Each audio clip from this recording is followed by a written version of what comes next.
రాజ్యాంగ రూపకర్త doctor BR Ambedkar ఆశయ పరిరక్షణకు చివరి వరకు పోరాడతామని పెద్దపల్లి ఎంపీ గడ్డం వంశీకృష్ణ స్పష్టం చేశారు. మహనీయుడు అంబేద్కర్ పై అమిత్ షా చేసిన అనుచిత వ్యాఖ్యలను తీవ్రంగా ఖండిస్తున్నట్లు వెల్లడించారు. గురువారం ఎనెక్స్ బిల్డింగ్ లో రాహుల్ గాంధీ నేతృత్వంలో జరిగిన కాంగ్రెస్ పార్లమెంటరీ పార్టీ సమావేశంలో ఎంపీ పాల్గొన్నారు. ఈ సందర్భంగా అంబేద్కర్ పై అమిత్ షా కామెంట్స్ సహా పార్లమెంట్ లో అనుసరించాల్సిన వ్యూహాలపై చర్చించారు.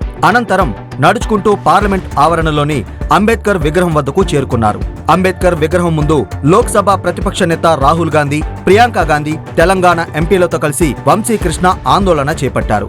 జై భీమ్, సేవ్ రాజ్యాంగం, అమిత్ షా రాజీనామా చేయాలి అని తన నిరసన వ్యక్తం చేశారు.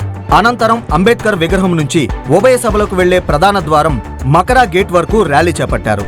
ఈ సందర్భంగా అంబేద్కర్ ఫోటోలతో భారీ ప్రదర్శన చేపట్టారు. మకర ద్వారం వద్ద కేంద్ర ప్రభుత్వానికి, అమిత్ షాకు వ్యతిరేకంగా నినాదాలు చేశారు. అనంతరం ఎంపీ గడ్డం వంశీ మాట్లాడుతూ అంబేద్కర్ కేవలం రాజ్యాంగ రూపశిల్పి మాత్రమే కాదని, సమానత్వం, సామాజిక న్యాయం, ప్రజాస్వామ్యానికి ప్రాణం పోసిన మహానేత అని గుర్తుకు చేశారు. ఇటువంటి మహానేతలపై అనుచిత వ్యాఖ్యలు చేయడం మన దేశ ప్రజాస్వామ్య భావాలను అవమానించే చర్య అని అన్నారు. అమిత్ షా వ్యాఖ్యలకు నిరసనగా పార్లమెంట్ ఆవరణలో న్యాయబద్ధమైన పోరాటం చేస్తున్నట్లు వెల్లడించారు. అంబేద్కర్ పై చేసిన కామెంట్స్ కు అమిత్ షా వెంటనే యావత్ భారతదేశ ప్రజలకు క్షమాపణ చెప్పి మంత్రి పదవికి రాజీనామా చేయాలని డిమాండ్ చేశారు.